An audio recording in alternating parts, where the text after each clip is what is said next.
Vamos ler, acompanhem comigo a leitura, que diz assim, da palavra do Senhor. Mas, no primeiro dia da semana, alta madrugada, foram elas ao túmulo, levando os aromas que haviam preparado. E encontraram a pedra removida do sepulcro, mas, ao entrarem, não acharam o corpo do Senhor Jesus. Aconteceu que, perplexas a esse respeito, apareceram-lhe dois varões com vestes resplandecentes. Estando elas possuídas de temor, baixando os olhos para o chão, eles lhe falaram: por que buscai entre os mortos ao que vive? Ele não está aqui, mas ressuscitou.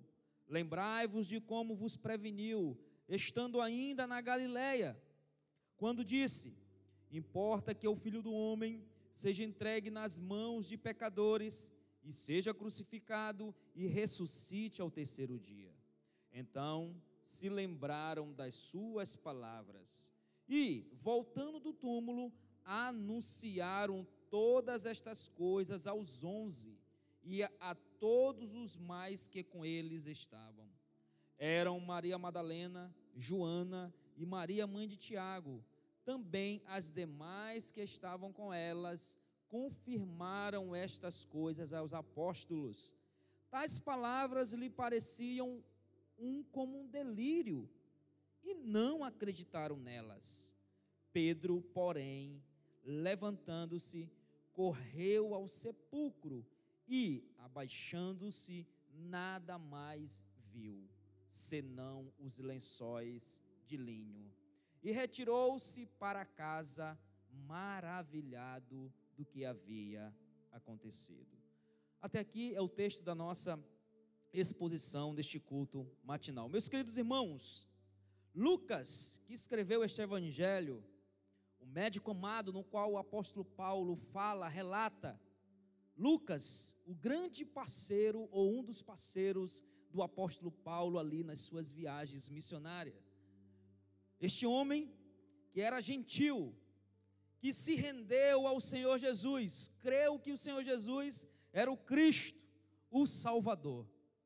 Este Lucas vai escrever este evangelho, um dos chamados evangelhos sinóticos, porque é muito parecido em sua estrutura com Mateus e Marcos.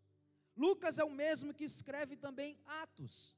Nesse sentido, tanto o evangelho de Lucas quanto a obra de Atos se refere a uma única obra, nós diríamos assim, dividida aí talvez em 2 volumes, onde o evangelho seria o primeiro volume e a obra de Atos seria o segundo volume.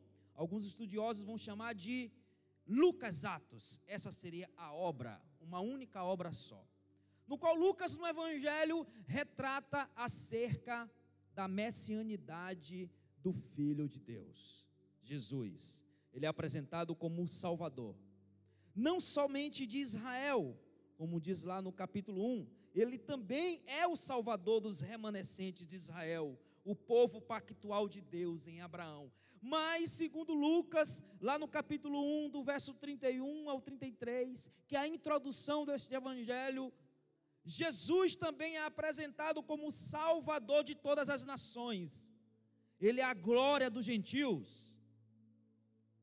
E é isso que Lucas vai desenvolver neste evangelho, apresentando Jesus como Filho do homem perfeito.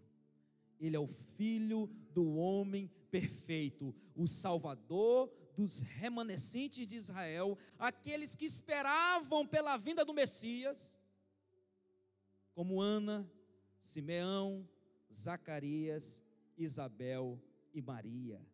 O Israel piedoso, mas ele também é a glória de todas as nações. Lucas vai desenvolver esse tema durante todo o evangelho, desses 24 capítulos, no qual ele escreve em seu livro. Atos seria a sequência da narrativa histórica, onde Jesus, por intermédio agora, depois que ele foi assunto aos céus, ele agora vai usar a sua comunidade, a comunidade do rei, a igreja para proclamar o evangelho do reino também às outras nações, até chegar a Roma. É assim que se encerra Atos capítulo 28. Então esse seria um resumo dessa obra, Lucas, Atos. Mas para a gente entender aqui o capítulo 24, porque o capítulo 24, ele vai especificamente falar da ressurreição do Senhor Jesus, e depois da sua aparição aos discípulos, e em seguida a sua ascensão aos céus. A gente precisa entender um pouco aqui da estrutura que vem antes, que antecede este capítulo 24.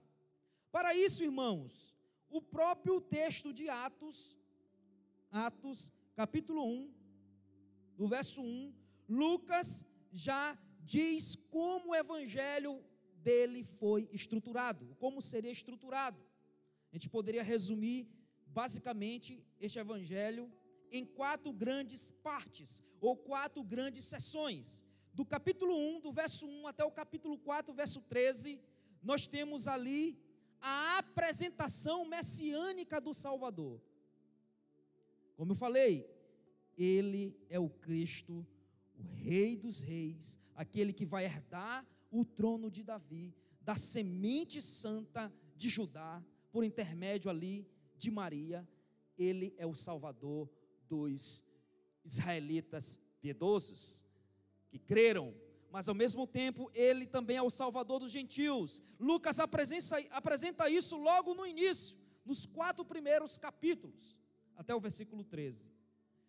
A segunda parte deste evangelho, nós temos agora Lucas apresentando as obras gloriosas do Salvador, a partir do capítulo 4, do verso 14, até o capítulo 9, verso de número 50. Lucas vai concentrar ali o ministério de Jesus na região da Galileia, ele realizando muitos sinais, curas, libertação de espíritos malignos.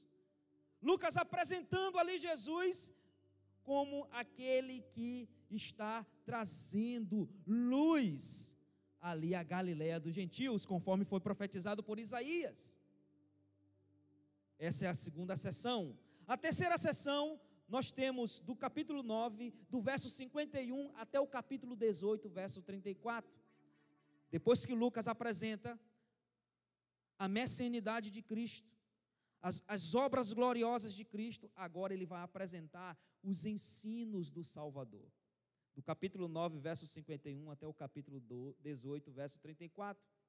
E é nessa sessão, é a sessão mais longa, onde Lucas vai gastar muito material neste evangelho, para concentrar ali os ensinos do Senhor Jesus agora aos seus discípulos, inclusive a estas mulheres aqui, que nós lemos, que aparece aqui no capítulo 24, elas começaram a seguir a Jesus, desde a Galileia, até a sua peregrinação à Judeia, a Jerusalém, e nesse espaço de tempo, de peregrinação, Lucas vai mostrar os ensinos do Salvador.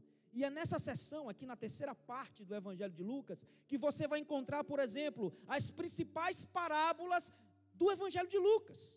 Aquelas parábolas famosas que nós conhecemos, como a parábola da ovelha perdida, da dracma perdida, a parábola do filho pródigo, está aqui dentro dessa sessão. São parábolas no qual Lucas registrou, que saíram da boca do próprio Senhor Jesus, para mostrar para o que ele veio. E ele veio para resgatar e buscar e encontrar aqueles que haviam se perdido. Depois nós temos agora a última sessão do Evangelho de Lucas, que vai do capítulo 18, do verso 35 até o capítulo 24. Nós temos agora aqui a batalha e a vitória consumada do Salvador. Assim que se resume, assim que se estrutura este Evangelho. O capítulo 24 nós temos a vitória do Salvador, que se dará a partir da sua ressurreição dentre os mortos. Mas e a batalha do Salvador? É o que vem antes. A batalha do Salvador começa no capítulo 22, a partir do verso 39, perpassando por todo o capítulo 23, E esta batalha do Salvador pode ser resumida desta forma. Essa batalha do Salvador se inicia no Getsêmani, onde Jesus estava ali angustiado naquele jardim. Angustiado por quê? Porque chegou a hora que ele havia predito aos seus discípulos, aos que creram nele, a hora de quê? De ele se entregar nas mãos dos seus inimigos.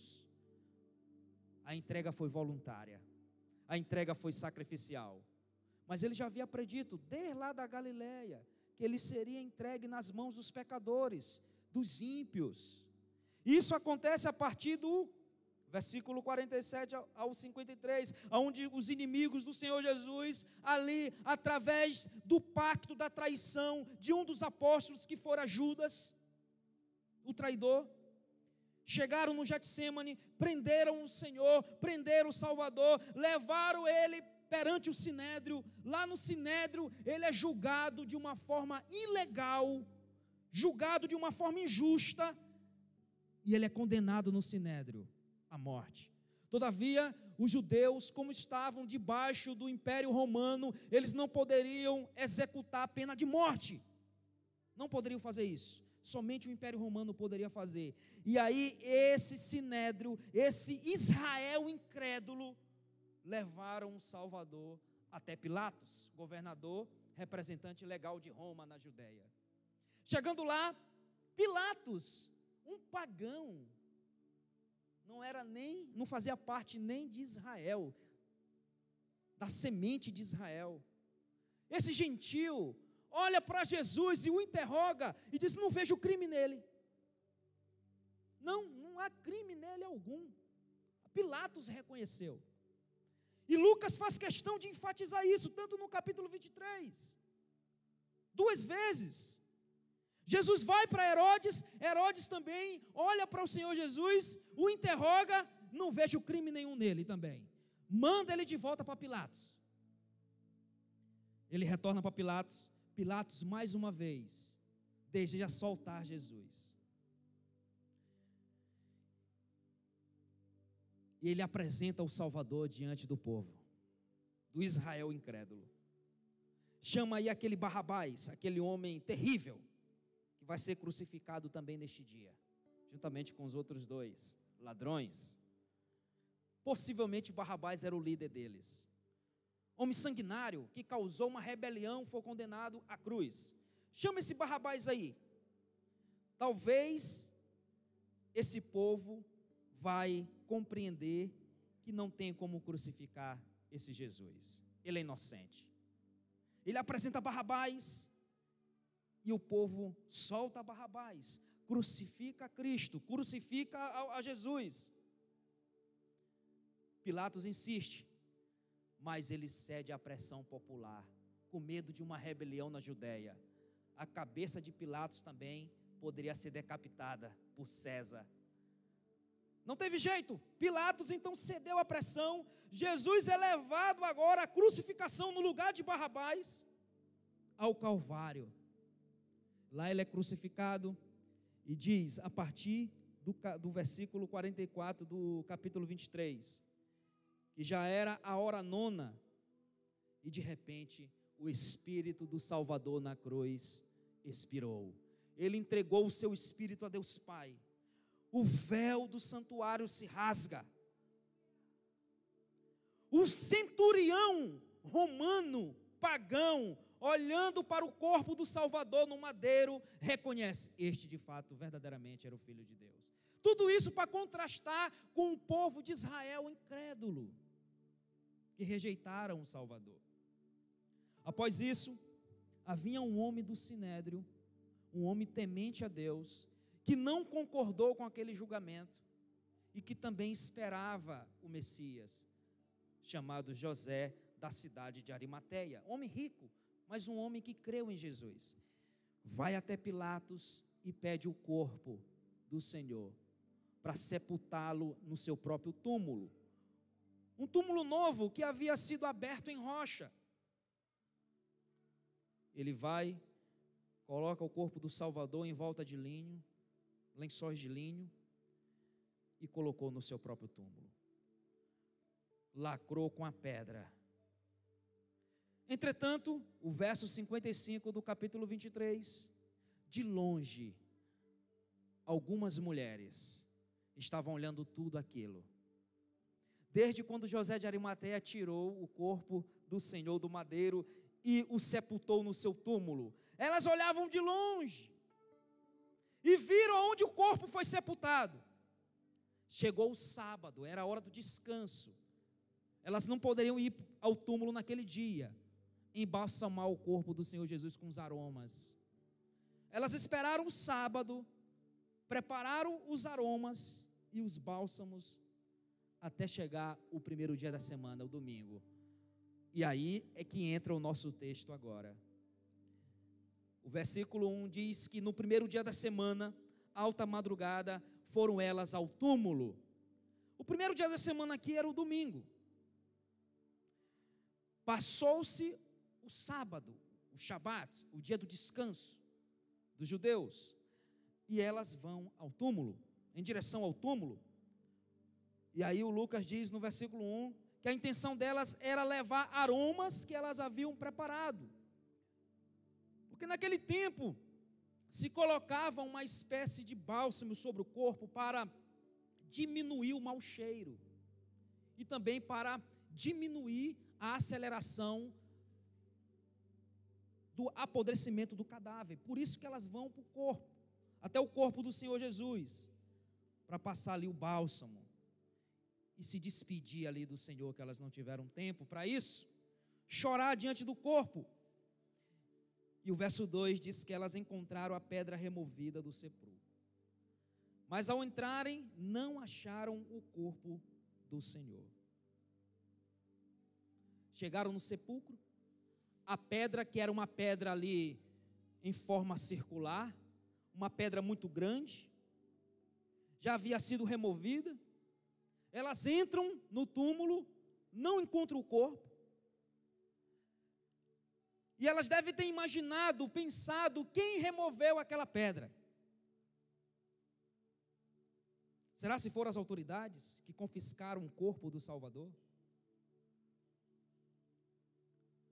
Uma pedra enorme daquela demandaria uma tremenda força brutal para ser removida. E elas não encontram o corpo do Senhor Jesus. E o versículo 4 diz que, o Lucas aqui, registrando a cena, que elas ficaram perplexas a esse respeito. A pedra removida e o corpo não estava no túmulo. Não havia tempo suficiente para remover aquela pedra e nem para tirar o corpo do Salvador do túmulo. Isso leva estas mulheres a ficarem perplexas. Agora, é interessante a palavra que Lucas usa aqui, irmãos. Essa palavra perplexas.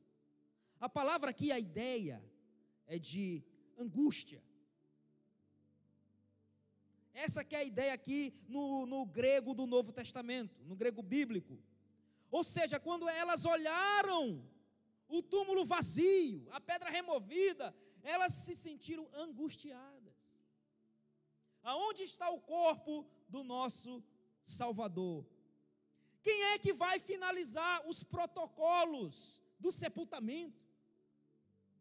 Ninguém passou os aromas, os bálsamos sobre o corpo dele.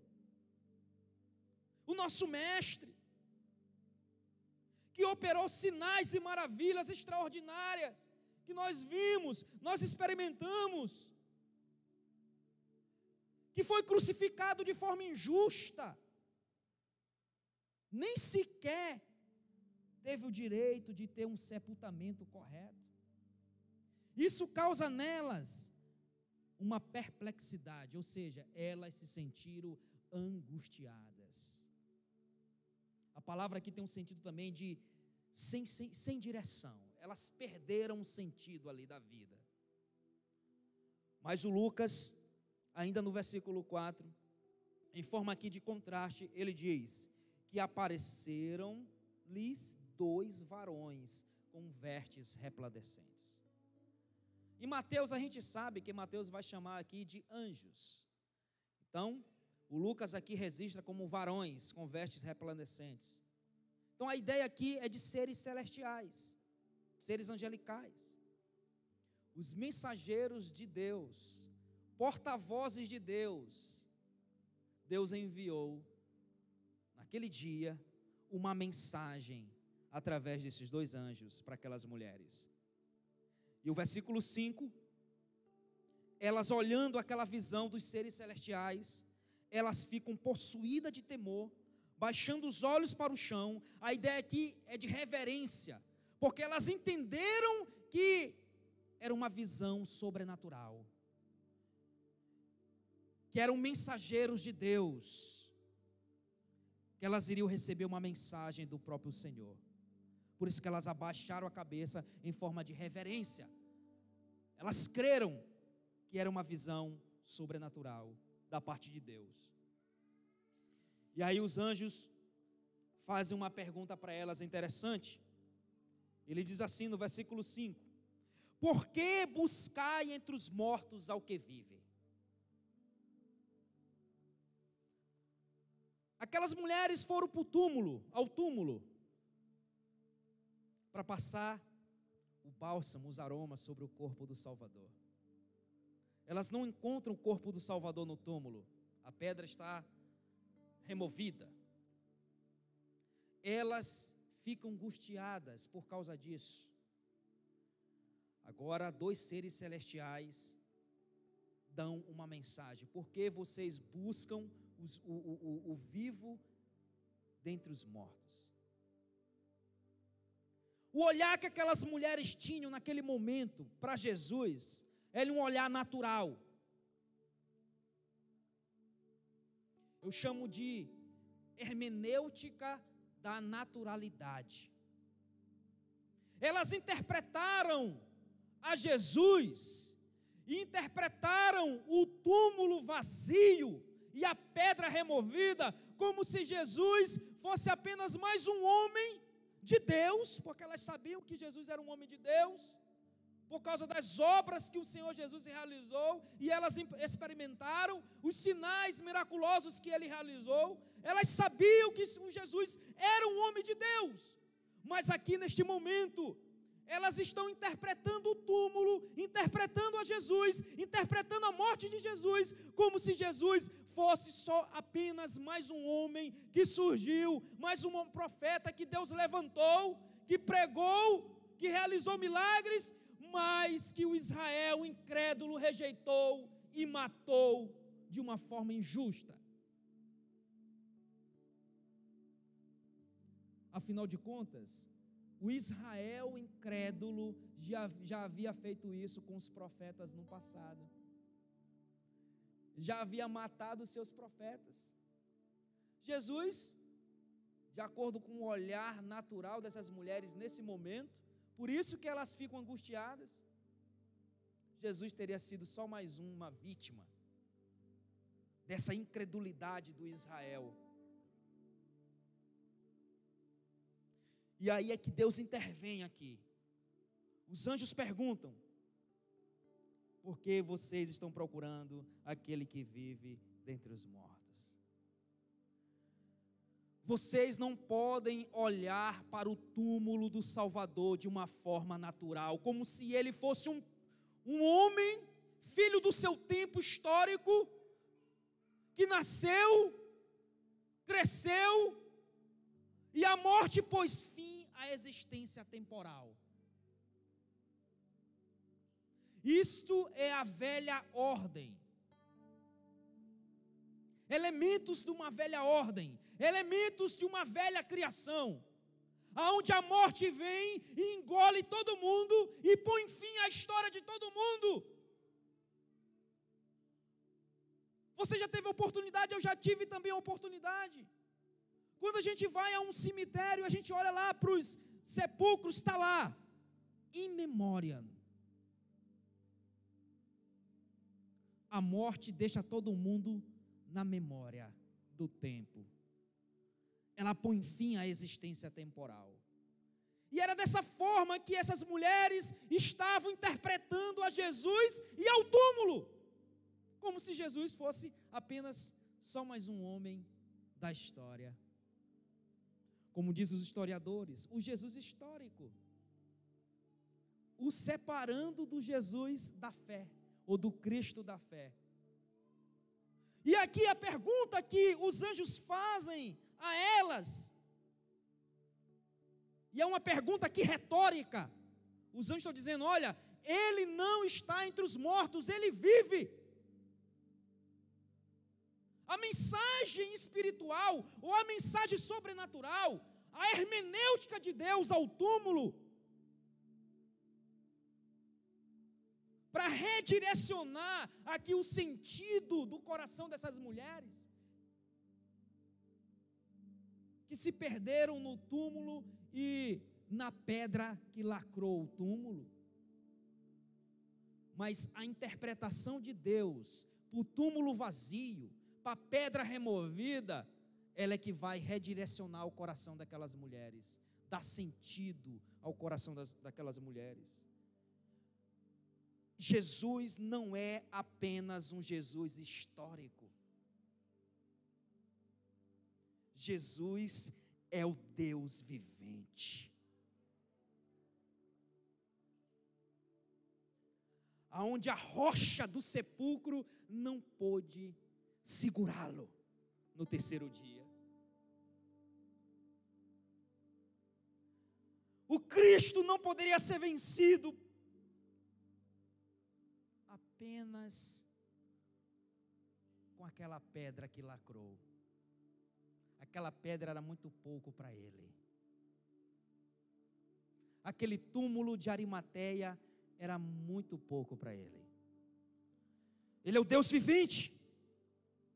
No terceiro dia, não é a morte que engoliu o Salvador, é o Salvador que engoliu a morte. A pergunta desses seres celestiais é a interpretação que Deus dá ao túmulo vazio. E aí o versículo 6, continuando a exposição, eles continuam dizendo às mulheres: ela não está aqui, ele não está aqui, mas ressuscitou. A palavra ressuscitar aqui é literalmente, ele se levantou dentre os mortos.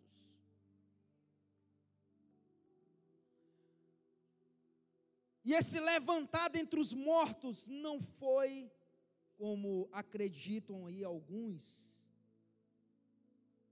pensadores da história da igreja, alguns acreditam e alguns acreditaram, que essa ressurreição aqui, esse levantar dentre os mortos, não foi um evento histórico, real, verdadeiro. Não foi uma ressurreição corpórea, foi apenas uma ressurreição espiritual no coração daquele que crê. Muitos pensadores cristãos aí, ao longo da história, principalmente do século XIX, começaram a interpretar dessa forma. Outros vão, de uma forma absurda, vão mais além. Vão dizer que essa história aqui da ressurreição corpórea do Senhor foi apenas um mito que a igreja criou para divinizar o Jesus histórico. São os pensadores liberais do século XVIII, século XIX. Mas a interpretação que Deus vai dar, eu fico com a interpretação de Deus. A interpretação que Deus vai dar é que Ele ressuscitou corporalmente. Um evento que aconteceu na história. Dentro da história. Essa é a hermenêutica de Deus para o túmulo vazio. Onde o próprio Senhor testifica aqui que Jesus é o Deus vivente. Os anjos ainda vão lembrar ou relembrar trazer à memória daquelas mulheres as palavras que o Senhor Jesus já havia dito lá na Galileia a elas, no versículo 7. Os anjos ainda falando. Os anjos aqui, irmãos, são representantes de Deus, eles falam em nome de Deus. Aqui Deus é que está falando através dos seus anjos. As palavras dos anjos aqui são as palavras do próprio Deus. A gente chama isso de a mediação. Deus fala usando os seres celestiais, a mediação angelical. Então aqui é Deus falando, relembrando ao coração daquelas mulheres. Importa que é o Filho do Homem. O título Filho do Homem que aparece aqui, neste evento da ressurreição corpórea do Senhor, ele também perpassa por todo o Evangelho de Lucas. Ele é o principal título cristológico que aparece no Evangelho de Lucas. Filho do Homem. E qual é o significado desse título? É um título honorífico dado ao Senhor Jesus, assim como o Filho de Deus também, que aparece muito no Evangelho de João, nos outros evangelhos. Em Lucas aparece Filho do Homem. O Filho do Homem aqui tem que ser analisado à luz de Daniel, aquela visão lá que Daniel tem do Filho do Homem, que vai vir e vai derrubar todos os reinos deste mundo. Aí Daniel tem a visão daquela estátua lá, que é a representação dos reinos deste mundo. Mas o Filho do Homem vem e derruba todos os reinos ímpios. O Filho do Homem aqui é um título messiânico, cristológico. E Jesus, ele é o cumprimento daquela visão escatológica de Daniel, daquele Filho do Homem que ele viu nos céus, no qual o ancião entregou a autoridade sobre as nações.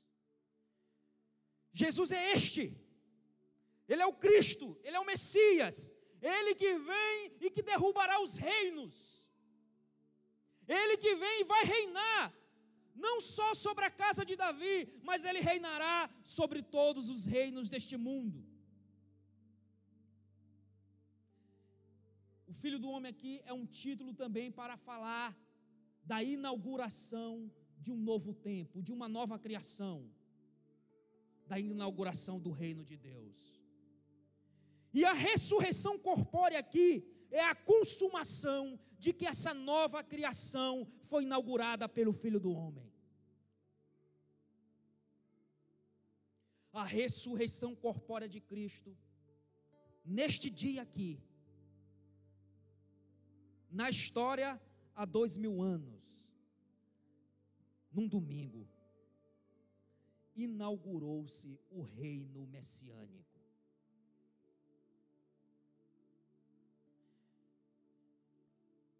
E aí Jesus já havia lembrado aquelas mulheres, os anjos aqui estão relembrando. Ele vai ser entregue nas mãos dos pecadores. Ele vai ser crucificado, mas ele vai ressuscitar ao terceiro dia. Aquelas mulheres esqueceram neste momento, por isso que elas ficaram angustiadas, das palavras que o Senhor já havia predito, daquilo que nós chamamos do evento Cristo. O evento Cristo é a entrega sacrificial do Senhor, do Salvador, a sua crucificação, a sua morte. Mas o evento Cristo se consuma na ressurreição. Se a batalha do Salvador, ela tem o seu clímax na cruz, a ressurreição é a consumação da sua vitória final e definitiva sobre todos os seus inimigos, inclusive sobre a morte. Paulo vai falar isso lá em 1 Coríntios,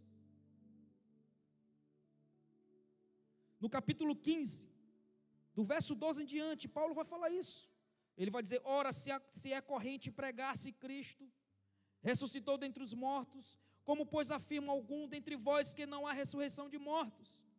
E se não há ressurreição de mortos, Cristo não ressuscitou. E se Cristo não ressuscitou, é vã nossa pregação e vã nossa fé. Somos tidos por falsas testemunhas de Deus, porque temos asseverado contra Deus que Ele ressuscitou a Cristo, ao qual Ele não ressuscitou, se é certo que os mortos não ressuscitam. E aí o Paulo continua nesse contexto, falando da ressurreição corpórea de Cristo aos cristãos de Coríntios. Ele diz no versículo 22, porque assim como em Adão, todos morrem, em Adão, por causa da sua queda, lá em Gênesis 3, deu-se início à velha ordem. A ordem onde a morte reinou. Mas Paulo está dizendo, assim também, todos serão vivificados em Cristo. Na ressurreição corpórea de Cristo, o Salvador, Ele removeu o poder da morte.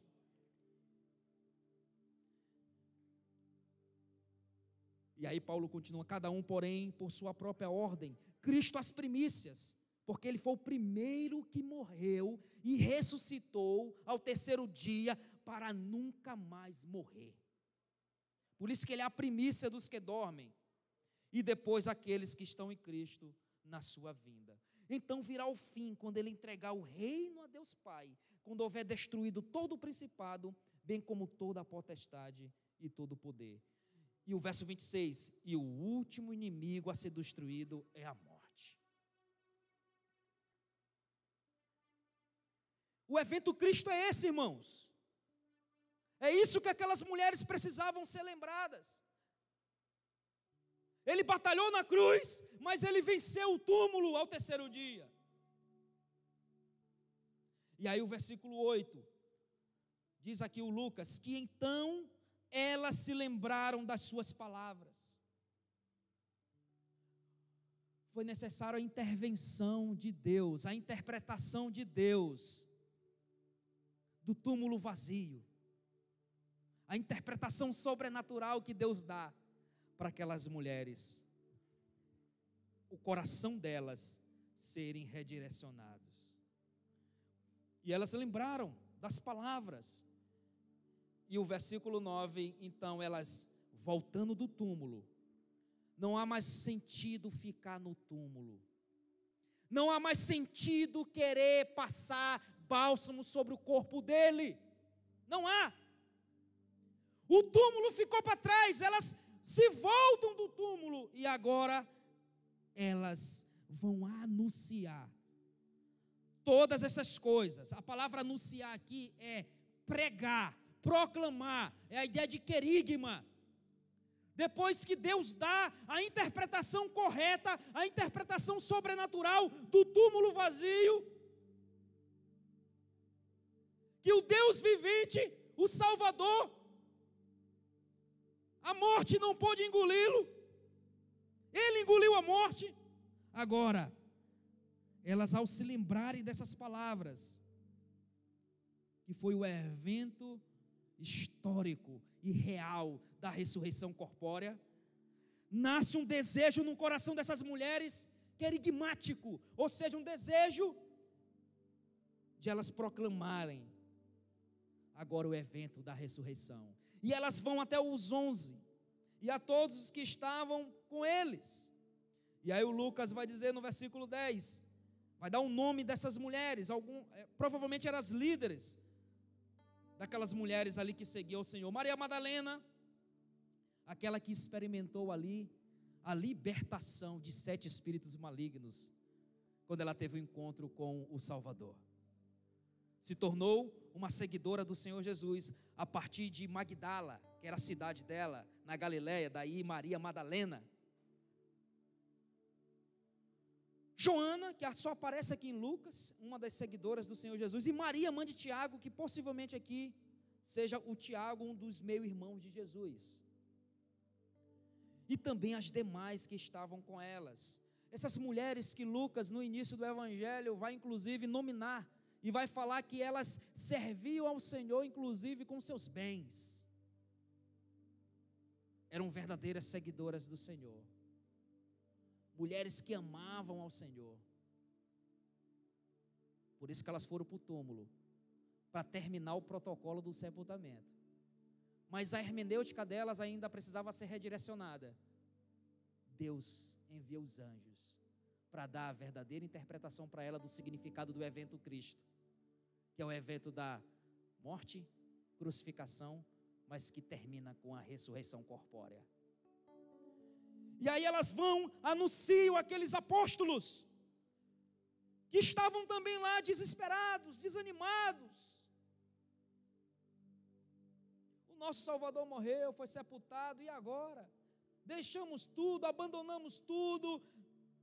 O Pedro deve ter pensado, o Tiago deve ter pensado, o João. Nós abandonamos lá a nossa empresa de pesca que nós tínhamos lá em Cafarnaum, para que seguir este homem, que parecia ser o Cristo, que parecia ser o Salvador. Ele até começou a fazer obras extraordinárias, mas ele parou no túmulo. Ficaram desanimados. Ele foi só mais um. E aquelas mulheres foram lá para proclamar, pregar a mensagem da ressurreição corpórea do Senhor Jesus. Que as palavras do Senhor não irão ficar jogadas ao tempo. Que as obras que Ele realizou não vão cair em memória. A ressurreição corpórea do Senhor testifica, consuma de uma vez por todas as suas palavras e as suas obras. Vão ficar não só na história do primeiro século, mas irão perpassar por toda a eternidade.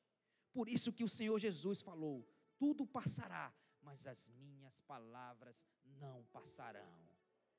Porque Ele já havia predito que Ele iria ressuscitar ao terceiro dia. Ele não é apenas o Jesus histórico, Ele é o Cristo da fé. Mas há uma reação aqui dos apóstolos. Tais palavras lhe pareciam como um delírio. A palavra delírio aqui é literalmente, essas mulheres estão loucas. Loucas. Não há sentido nisso aí. A visão dos apóstolos aqui era a mesma visão lá dos coríntios, que já estavam acreditando também que não havia ressurreição dentre os mortos. Aí Paulo vai escrever 1 Coríntios, inclusive o capítulo 15, que eu li aqui agora há pouco, para falar: como é que vocês estão dizendo que não há ressurreição dentre os mortos? Se Ele não ressuscitou, a nossa fé é em vão. O que é que nós estamos fazendo aqui? Vamos comer e beber, que amanhã morreremos. E a nossa pregação? Não há sentido algum nela? E aí Paulo vai falar: Ele ressuscitou corporalmente, Ele é a primícia do que dormem, Ele venceu a morte. O texto lá de 1 Coríntios capítulo 15. Mas a visão dos apóstolos aqui era a mesma coisa. Não tem sentido o que essas mulheres estão falando. Ele ressuscitou? Não, isso nunca aconteceu na história. E achavam que aquelas palavras, ou seja, esses apóstolos, aqui são os apóstolos, inclusive Lucas vai usar aqui de uma forma anacrônica até a expressão apóstolos. Esses homens se tornariam apóstolos depois. Homens que o próprio Senhor Jesus se revelou diretamente e os chamou.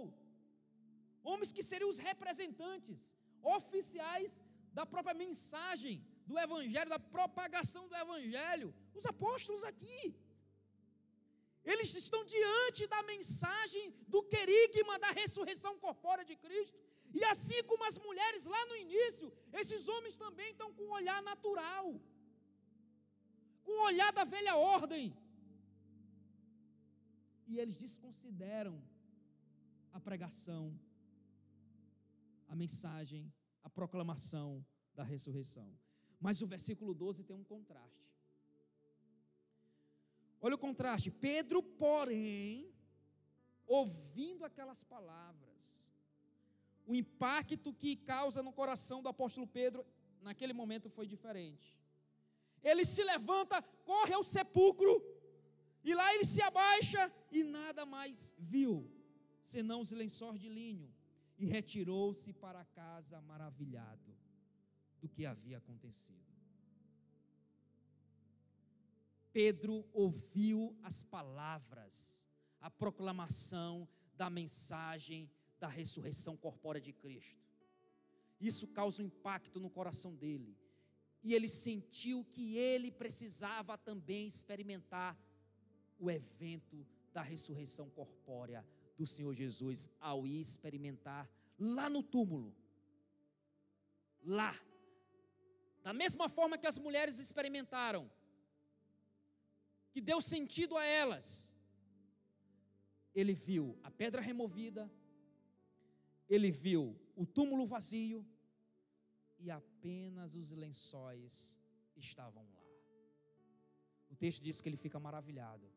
A ideia aqui de maravilhado é de alguém que, naquele momento, creu que o Senhor Jesus havia ressuscitado corporalmente. Irmãos, eu tenho algumas lições aqui desse texto para compartilhar com vocês. A primeira lição: nós não servimos um Deus que ficou no tempo, um Deus temporal, um Deus mortal.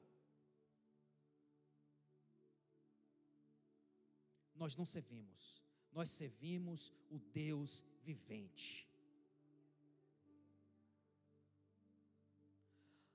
A nossa fé não está firmada em naturalidade.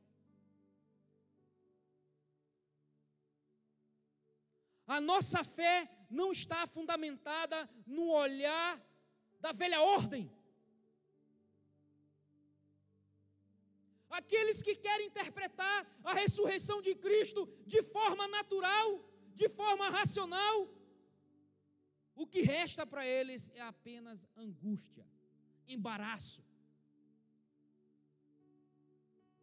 Porque Jesus não é apenas o Jesus histórico da história, do tempo. A ressurreição comprova de uma vez por todas que o Pai aceitou o seu sacrifício na cruz, de que a batalha na cruz foi ganha, de que Ele é o Salvador dos remanescentes de Israel, mas Ele também é a glória dos gentios, Ele é a glória das nações. A ressurreição corpórea, ela testifica isso, a vitória do Cristo da fé, que se entrelaça com o Jesus da história. Ele é o Deus vivente, e a nossa fé está fundamentada, irmãos, a nossa interpretação ao túmulo vazio é uma interpretação sobrenatural. É por isso, como Paulo diz em 1 Coríntios, a nossa fé não é vã. É por isso que a gente se reúne como igreja, para adorar um Deus que vive, para adorar um Deus que venceu a morte, um Deus que inaugurou uma nova ordem, uma nova criação, no qual eu e você fazemos parte. Você não faz parte mais do mundo de Adão. Aquele que crê em Jesus, aquele que crê que Ele é um Deus vivente, que ressuscitou dentre os mortos, ele já faz parte da nova criação, e a morte também não irá nos vencer. Por isso que o Senhor Jesus, Ele fala que aquele que crê em mim, já passou da morte para a vida. Nós já estamos na nova criação, nós fazemos parte da comunidade do Rei, do Deus que ressuscitou dentre os mortos. E é isso, irmãos, que dá sentido para a nossa existência neste mundo louco, neste mundo natural, neste mundo racional, nesse mundo onde a cosmovisão dele são interpretações racionais, naturais, para coisas sobrenaturais. E aí é por isso que as pessoas, elas vivem como aqueles que vivem sem sentido, sem direção. Mas a nossa vida tem sentido, irmãos. A sua vida tem sentido. A sua fé tem sentido. A sua vida tem direção. mesmo você vivendo num mundo louco, perdido, porque a sua fé está fundamentada em uma interpretação sobrenatural do túmulo vazio, e o teu Senhor, o teu Deus, é o Deus vivente, que através do Espírito Santo habita em você. E uma segunda lição que eu tiro desse texto, dentre várias lições, eu poderia tirar aqui várias aplicações, mas eu tiro uma outra aplicação também, que já é da segunda parte dessa cena, que é a ideia do querigma da ressurreição. Aquelas mulheres, quando elas receberam de Deus a verdadeira interpretação do túmulo vazio, e elas imediatamente se lembraram de quê? Da palavra lá do Salvador. Importa que o Filho do Homem seja entregue na mão dos pecadores, seja crucificado, mas ao terceiro dia vai ressuscitar. Elas se lembraram das palavras das boas novas, do evento Cristo, que ele não ficaria no túmulo, que ele ia engolir a morte. E quando elas se lembraram do evangelho, das boas novas, daquilo que o Senhor proclamou, da sua vitória final e definitiva, que é isso que Lucas vai narrar a partir do capítulo 24. Imediatamente aquelas mulheres foram até outras pessoas, no caso aqui prefigurado pelos apóstolos, foram até eles e proclamaram a mensagem que dá sentido à história. E sabe qual é a mensagem que dá sentido à história? Não são os eventos históricos, não são as ideologias racionalistas, não é o iluminismo. A mensagem que dá sentido à história, a mensagem que dá sentido à existência de todas as coisas, e principalmente à existência da igreja, do povo do rei, do povo de Deus, é a mensagem da ressurreição corpórea do Senhor Jesus. E elas vão até os apóstolos e proclamam isso. Analogicamente, eu e você somos portadores dessa mensagem. Quantas pessoas você conhece, eu conheço também, que assim como os apóstolos, vive uma vida sem sentido, sem direção, vidas perplexas, que acham que a fé cristã, que acham que a mensagem da cruz e a mensagem da ressurreição é apenas um delírio. Pessoas assim, que vivem perdidas, sem direção, sem sentido. E o que elas precisam? De uma mensagem para massagear o ego delas, uma mensagem de autoajuda.